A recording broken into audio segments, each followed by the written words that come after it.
Back then, like I said, I was so excited to finally find my thing that I became obsessed about it. But it was to the detriment of everything else in my life. That's how it always works.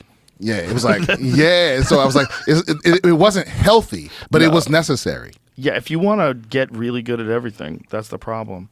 Like someone has a quote about that. It's like that's why Tom Brady getting divorced. You think that's why? Yeah, because you can't be that good and you can't be a great anything and be a good other things. Yeah, I mean, maybe you could be great at maybe you be a great husband and a great quarterback.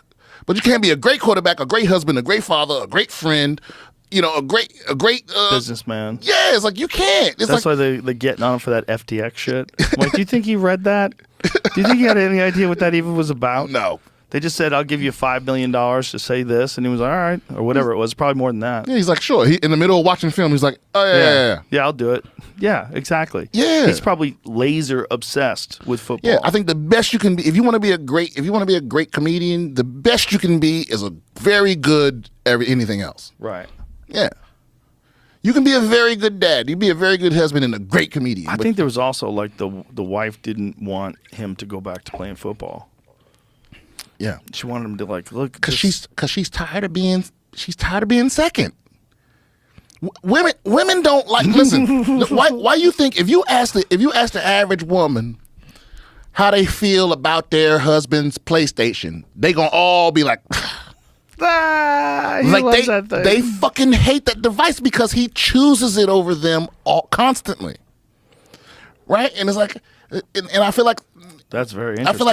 I feel like the way some people feel loved is they need to know that you'll pick them over that other thing. Right. At least sometimes, and they'll start creating scenarios. Well, what if, a bunch of comics have jokes about like their wife going, if I had no legs, would you still love me and shit like that? Right. And it's like.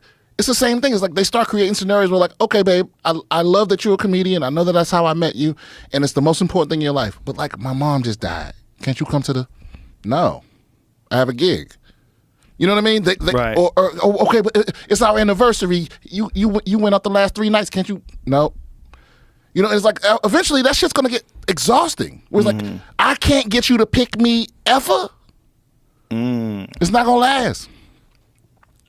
But it depends, though. Some women are supportive of that. Yeah, remember that movie? Have you seen that documentary? Oh yeah, you talked to the guy, the solo climb guy. Yes. Same thing with that. He told that girl like, I'm gonna always pick this climbing shit. You know what I'm saying? I'm gonna always climb. Yeah. Go home. Like if you are the greatest of the great. Yeah, if you're gonna be the greatest of the great, you can't be. Yeah. You don't have time for anything else. No. How many people are trying to be the greatest quarterback of all time? Well, it's like him and a couple other dudes in the conversation, right? Well, because it's a delicate balance if you're trying to make that happen on purpose. Because like I forget the kid's name, but they called him Robo Quarterback, where like his dad tried to make him that. Yeah, and it drove him nuts. Marinovich. Yeah. Todd Marinovich. Right? Yeah, and it's like you can't, because there's a delicate balance because you got to instill it in them, but you can't. Yeah.